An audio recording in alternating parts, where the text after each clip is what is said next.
Most gardeners are addicted to buying fertilizer, and it shows in their soil. They dump synthetic nutrients into beds every few weeks, watch plants spike with fast green growth, and then wonder why their tomatoes split, their lettuce bolts early, and their soil turns lifeless by mid-season. The real problem isn't a lack of nutrients. It's a lack of biological balance, and honestly, one of the simplest ways to fix that is sitting in your kitchen trash right now. Coffee grounds and eggshells. I've tested this combination in open field rows, 4x8 raised beds, container systems, and even alongside hydroponic setups where biology is tightly controlled.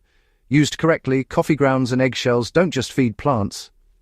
They build structure, stabilize pH swings, and fuel microbial activity in a way that most bagged fertilizers simply can't replicate. And before we go further, if you're serious about soil biology, you need to measure what's actually happening inside your compost and beds. I use the ReoTemp 36-inch Fahrenheit Backyard Pro compost thermometer with digital composting guide to track pile temperatures accurately. The link to it is in the description. Without a thermometer, you're guessing. With one, you're managing a biological system. Most gardeners use coffee grounds completely wrong. Fresh coffee grounds are often tossed directly around plants in thick layers. That's a mistake. When piled too heavily, they compact, form a crust, and repel water. I've seen gardeners suffocate their seedlings this way. Coffee grounds are fine-textured and hold moisture aggressively. In a thin layer, that's beneficial. In a thick layer, it creates anaerobic conditions that stress roots. Used correctly, though, coffee grounds are a powerful nitrogen-rich amendment. On average, used grounds contain around 1.5 to 2% nitrogen, along with small amounts of phosphorus, potassium, and micronutrients. More importantly, they feed bacteria quickly. That bacterial bloom drives nutrient cycling in your soil. In a small backyard garden bed, I apply coffee grounds at a ratio of roughly 1 part grounds to 4 parts dry carbon material like shredded leaves or straw, before incorporating them into the top 3 inches of soil. If I'm top-dressing a heavy-feeding crop like tomatoes or brassicas, I'll spread no more than a 1/4-inch layer and lightly rake it in. That thin integration prevents crusting and allows microbes to process it efficiently. You know, eggshells are misunderstood in a different way. People crush eggshells and expect instant calcium, but that's not how it works. Eggshells are primarily calcium carbonate, and they break down slowly. If you throw large shell pieces into soil, they can just sit there for years. Honestly, I've dug up beds after 3 seasons and still found intact shell halves. So to make eggshells effective, you really need surface area. What I do is dry them thoroughly, then grind them into a fine powder using a simple blender that I keep just for garden use.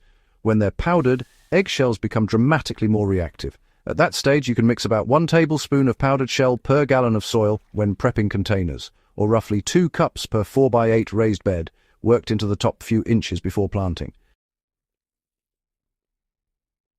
Calcium is absolutely critical for preventing blossom end rot in tomatoes and peppers, but the issue isn't usually a lack of calcium in the soil. More often, it's inconsistent uptake caused by irregular watering or root stress.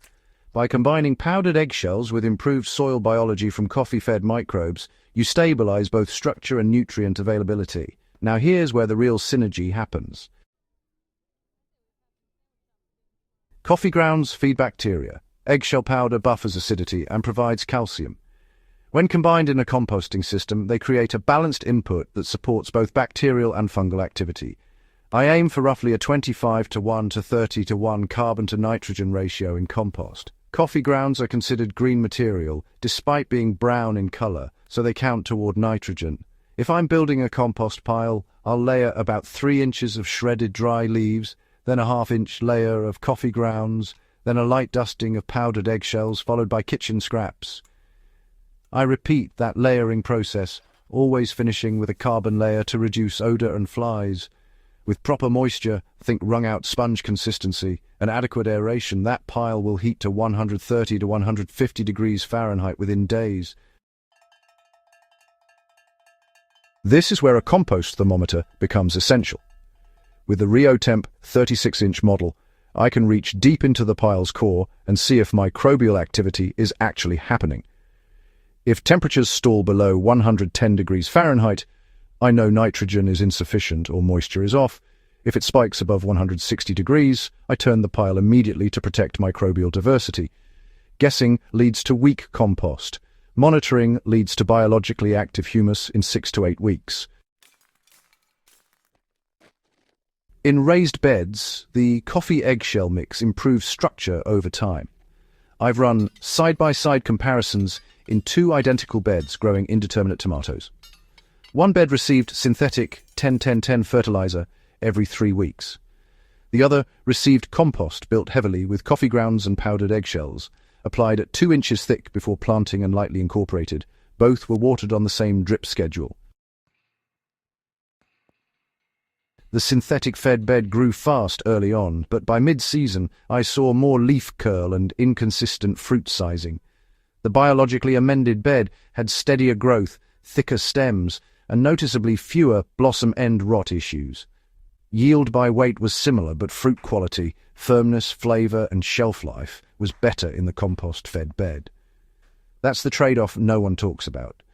Synthetic fertilizers push speed. Biological systems build resilience. In containers, moderation matters even more. For a 10-gallon grow bag, I mix 2 cups of finished coffee-based compost and 1 tablespoon of powdered eggshell into the potting mix before planting. Mid-season, I'll top dress with half a cup of compost and gently scratch it into the surface. Containers dry out quickly, so never apply raw coffee grounds directly in pots.